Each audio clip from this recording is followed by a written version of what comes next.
Okay guys, so the very first thing we're going to do to create this model is just choose an environment that we want to work within. At the moment, as I said, it's a very blank canvas. There's really nothing there for the world. So we're going to choose an environment, which is at the bottom left-hand side of your screen. There's a little tab.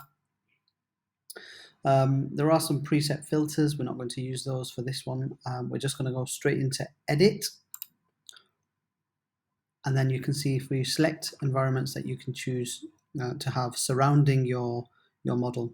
Now, these don't impact your model. They are just the background, so we can choose anything that you like.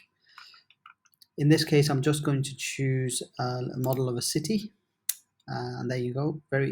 Almost instantly, you can see that around the workspace area, we've had this beautiful city landscape created. As I said, you cannot actually edit that model. This is just a background, so it will not impact on the rest of your scene, but it's really nice to look at, and it gives it a more authentic environment feel. Okay, so we're going to create our park and football model right in the center here on this grid.